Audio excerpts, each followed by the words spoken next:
Hey everyone, it's Stefany. Throughout your studies or throughout your life, have you ever had moments where you sort of ask yourself, what am I doing here? Do I belong here? Am I worthy of being here? And if it happens recurringly and oftenly, there's a chance that you might be experiencing the imposter syndrome. Basically, what the imposter syndrome is when you have feelings of self-doubt and just questioning your talents, skills, and capabilities.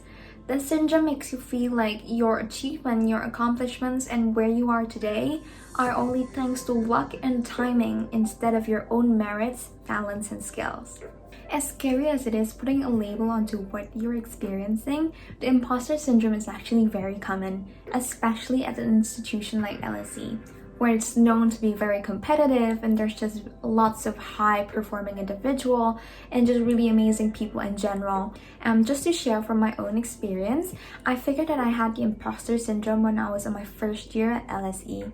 I remember it was just like a few weeks into the start of term and I met lots of people and they were just really amazing people with really great achievements and accomplishments. They were the same age as me, and so I was like, why are they doing all this great stuff and I'm like right here not like them? So it started as self-doubt about like questioning my presence at LSE, but then it snowballed into this whole thing where I get really anxious about getting into classes because I was afraid that my classmates would see me as an imposter among them. So yeah, today I will share with you guys how you can identify if you have the imposter syndrome and how you can overcome them. According to research about imposter syndrome, there are actually 5 different categories of the syndrome. The first one, we have the perfectionist. The perfectionist is when people set really high standards and expectations of themselves, and so when the result is any less than perfect, this leads the person to have anxiety and just a feeling like a failure or incompetent. The next we have the superheroes.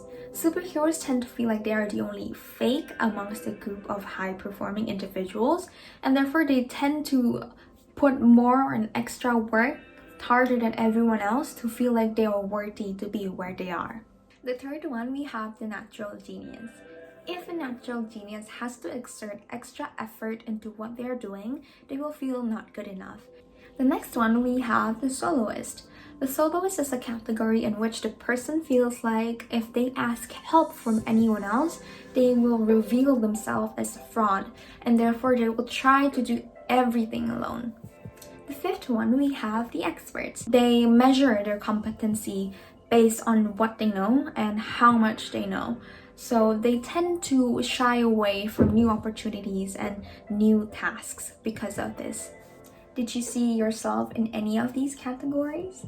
Well, if you did, that's fine because we're gonna work through this together. The first thing that really helped me with overcoming my imposter syndrome was talking to my friends and family, just people who I really trust.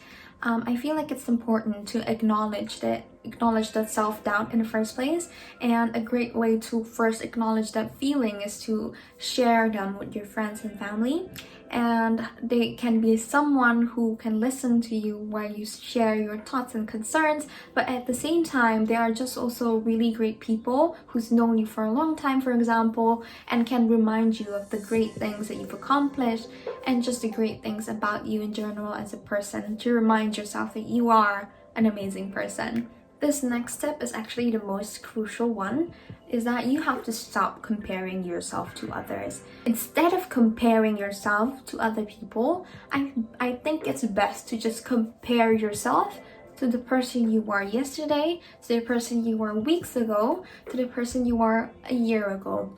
Just see how far you've come. And if you are already at LSE and you are having a hard time with the imposter syndrome as I did, I feel like an important thing that helped me snap out of it was just realize and contemplate that you are at LSE, and that has to be for a reason.